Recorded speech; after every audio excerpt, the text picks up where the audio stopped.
another episode of Veritas. I am Jessica Lubianski, and I'm so excited today to be joined by Dr. Yvonne Rheinschmidt. She is a licensed professional counselor here at Our Lady of Guadalupe in Helotes, Texas. So welcome to our episode.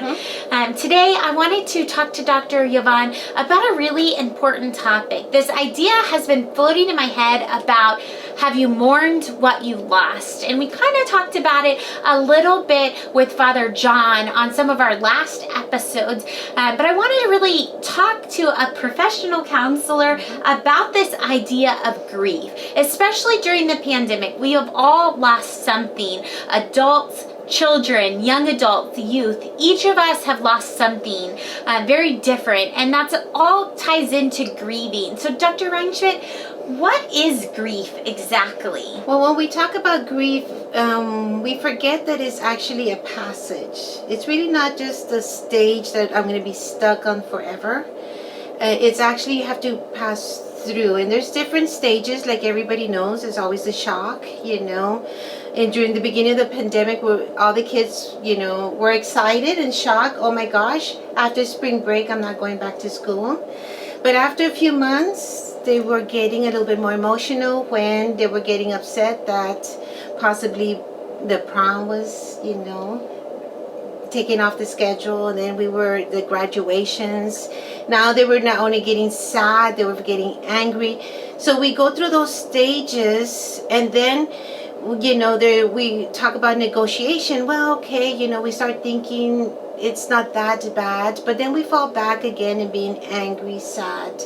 And then those three stages, my husband's also a therapist, and during the holiday blues, during the Christmas, we do an episode called the Holiday Blues, because every day, it's not like a checklist. Okay, I'm shocked, and then I'm sad, check, and then we're angry. No, it's actually, we can feel, again, go back to be surprised, angry, sad, within a minute or 5 minutes, and we can, that cycle, it's not like I checked it off, I'm no more sad, now I'm angry. No, it's a process of going all the time going. And the stages, when we always say grief is a passage through, because you have to embrace it, not fight yourself, and just deal with the emotions, become aware of it. It's when we slowly start reorganizing.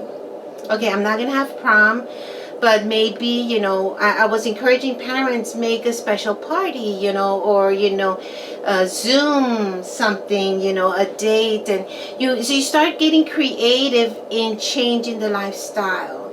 I'm having a lot of phone calls, even up to today, because people are feeling low and like stuck. I feel stuck, and they call it because they're afraid they're depressed. And actually, I always tell them, you're not depressed.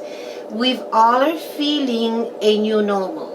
So you have to get creative. You have to get, creative slowly in, when you if you don't want to go to church because you're afraid to get sick, then make, seeing the church, the mass, in a special way in your home. So if you get creative, you overcome the grief process. And also, it's also being grateful. It's funny because my husband and I do this holiday blues series, and we get people who are grieving. And it's funny because when they start thinking of their sadness, they're all low, and then we start thinking, but man, wasn't that person special? Wasn't it special to graduate? Wasn't it special to be where you're at? And they get excited. And you see the emotions going from sadness to, once when you focus more on gratefulness, you get energized. And I think for an individual, for, all those, I was very concerned for all those seniors that didn't experience, the prom, and it's something, or graduation, something that you look forward is taken away. But I would tell parents, create something, do something to make it still stand out, something that they can feel that they did something. My husband just graduated also with his PhD in May, and I was going to make him walk, get the diploma, because it's a big process. But we created something. And I think that grief is that way. So I think when, even the seniors this year, even those that left to college, some of them were not experiencing college life because they're more online. But the ability to be able to adapt, to be creative and adapt, is when we go through a passage which is called grief, and slowly be more creative. You then let go a little bit, the sadness and the anger. And that's usually what I've been focusing a lot during the pandemic. But it is challenging for this age group because there's also when grief is also felt when we lose someone. Right. And you're during the age, remember this age group, the late adolescence, which we call that, we see a lot more shocking deaths. And usually we see that with car accidents, suicide. That's the highest, in the age group. Very, very concerning time, because we see these shocking, and when a young adult experiences death, it's so hard for them to grasp. And it's the ability to talk it out. And I always tell parents, you have to model that behavior.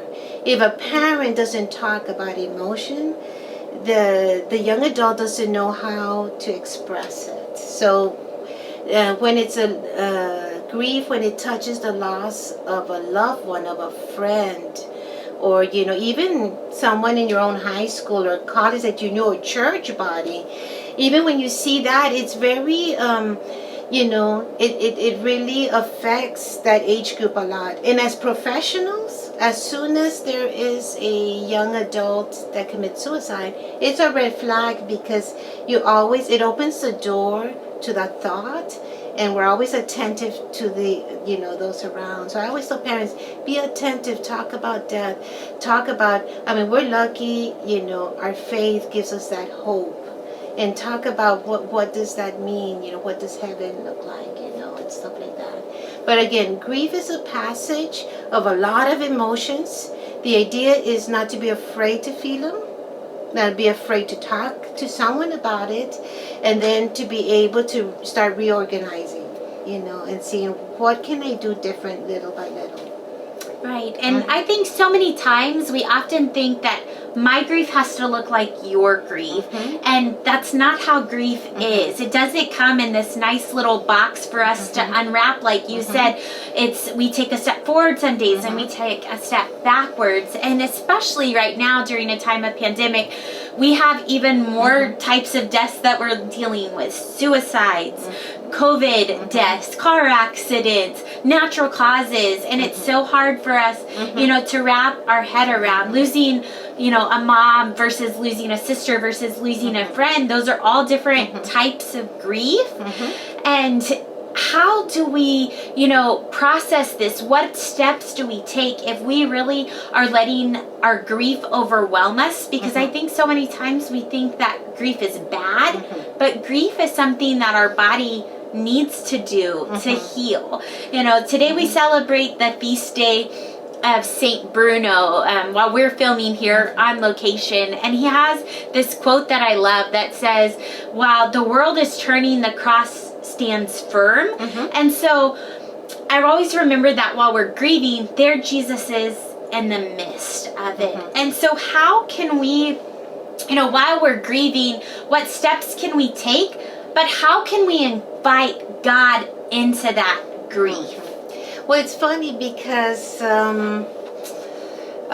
it's such a, I always think of grief, I lost my first child a few days before 9/11. Wow.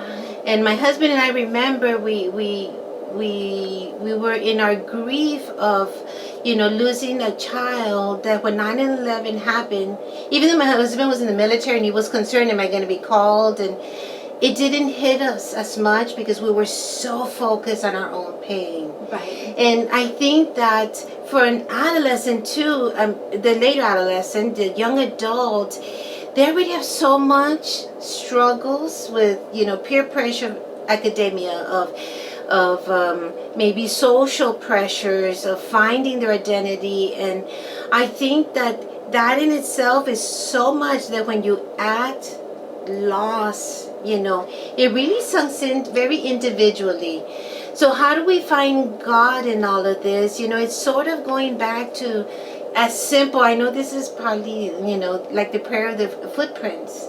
We forget that actually is sometimes during that moment, we may not feel God, but actually God is actually carrying us through that. And it's sort of understanding and getting to know Jesus in a different way. I think it's more personal. And I think when you feel pain, when you have that, we have to recognize that, I think that's the time that Jesus is more present. I don't know if I'm going to share this. Father Scott told you I was a contemplative nun for 12 years. Oh, wow. So for 12 years, I lived a life of silence and solitude.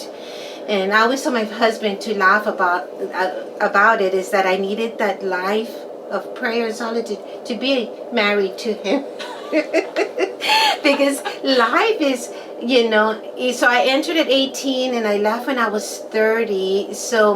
But a contemplative life in prayer, you understand that, it's really Jesus coming to me, and I have to just, be present. It's more an individual experience. So for a young adult, in trying to find themselves, they're actually in that realm. It's so personal. They're really, they don't know how to express, or to voice, or trying to find everything so personal. And it's okay. There's where you find Jesus. And I remember a priest once saying, Jesus is alive.